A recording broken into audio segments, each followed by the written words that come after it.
Hey, good morning. Happy Wednesday, everybody. Got my cup of coffee. Breaking out the football mug, the Buccaneers here. It's almost that time. Football season is upon us. Yeah, still like soccer or English football, and we'll be following that. But hey, getting kind of excited about the start of the football season.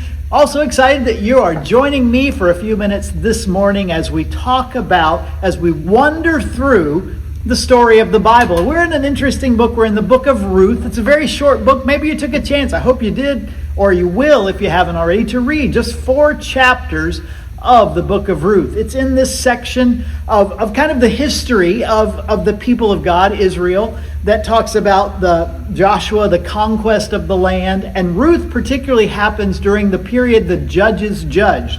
So that very time of great upheaval of different nations coming in and oppressing Israel because of their disobedience, and God delivering them from that oppression through a series of judges. It's in that particular time that Ruth happens. And Ruth is this particular story of a woman, as we looked at last week, that was not an Israelite. She's from a neighboring country, Moab. She's a Moabitess. Naomi, who is an Israelite, and her husband moved to Moab because there's a famine. And while there, her sons marry Moabite women, singular. Don't guess you need an S on that. Never mind. Women. But while also there, Naomi's husband and her sons die in Moab, and now Naomi is in a bad situation. She desires to go back to Israel. Ruth, as we looked at last week, pledges her loyalty to Naomi and to Naomi's God and follows her back to Israel. And that's where we pick up the story today. Another very important kind of hint in the story of Ruth that points us forward. So much of the story, so much of the content of the Old Testament or the Hebrew Bible sets the stage for the New Testament, for the story of Jesus. And Ruth is no different. And we find a particular thing today. We actually find 2 parts of the law that Moses gave on Sinai that play important roles in Ruth's life. The first is because Ruth and Naomi are both widows and have just come back into Israel. They have nothing. They have no family. They have no husbands, no children to take care of them. And so Ruth, being younger than Naomi, does what she can to provide for the family. And in doing that, she takes advantage of one of the provisions of the law of God that he gave to his people, that basically she goes to a local field and she follows somebody gathering grain. And the law says if you drop grain while you're gathering, don't go back and pick it up. Leave it there for the orphan, the widow, the foreigner, and the stranger. And Ruth takes advantage of that. She goes to this field and follows the harvesters, and as they drop grain, she gets it. And she's able, by doing that, by taking advantage of this provision in the law, by following the law of God, to provide for she and Naomi. But there's another interesting little tidbit, and that is the particular field she goes to glean in, to go to get grain in. And it's the field of a man named Boaz.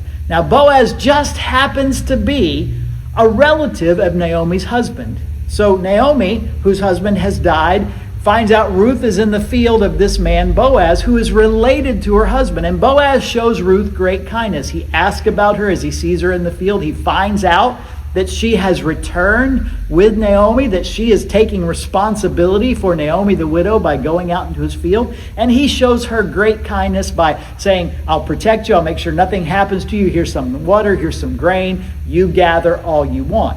Well, when she tells Naomi about that, Naomi gets also excited because he is a relative, he is a close relative, and he falls under the provision of the law that we often call the law of the kinsman redeemer. So here's kind of the short story, and it's in and out Leviticus 25, Leviticus 27, some of those intricate parts of the law of God that talk about different things, set a precedent. And what happens is, because Naomi and Ruth are both widows without husbands and without sons, they are in a bad way. Because they've been away and just come back, they have nothing.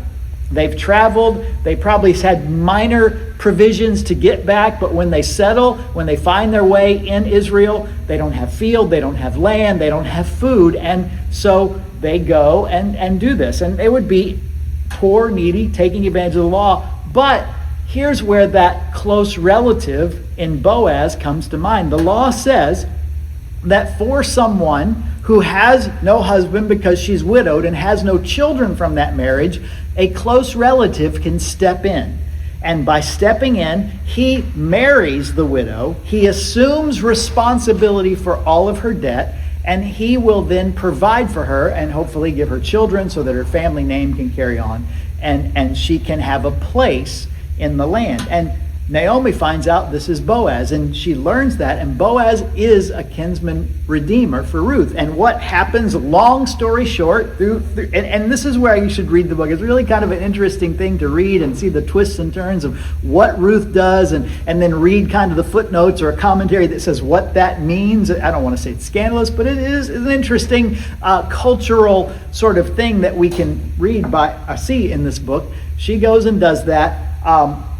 Boaz agrees that he will be for Ruth a kinsman redeemer. But there is one relative closer, so he appears before the people at the city gate and says, I intend to redeem Ruth, but there's one closer. And the one closer says, okay, what do I have to do? And he finds out it will cost him something. It will cost him a great deal. He says, you know what? I'm not prepared to take on that. And so Boaz says, I will take it on.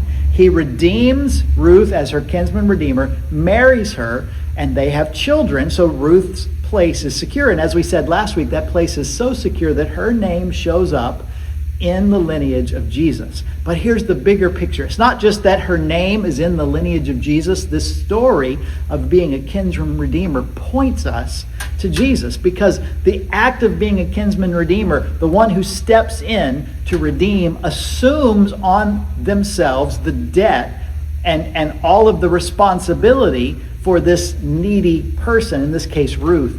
And isn't that exactly what Jesus does for us? As the greater kinsman redeemer, because our sin has separated us from God, because we find ourselves spiritually destitute and poor and needy, Jesus steps in and he becomes our kinsman redeemer. And he pays the price. He is willing to bear the cost by his death and resurrection so that we can be restored to right relationship with God. This little book of Ruth that has this interesting story of this Moabite woman who, yes, part of it points us to the lineage of Jesus and how important it is, also illustrates exactly what Jesus will come to do when he steps in the gap and he does for us what we were powerless to do for ourselves. When we had this debt of sin that Jesus takes upon himself so that we can be restored, our place with our God can be made right, that we, made in his image, who have strayed from him, are now brought back into right relationship and granted the blessings of a future with him because of who Jesus is as our kinsman redeemer. There's so many things like this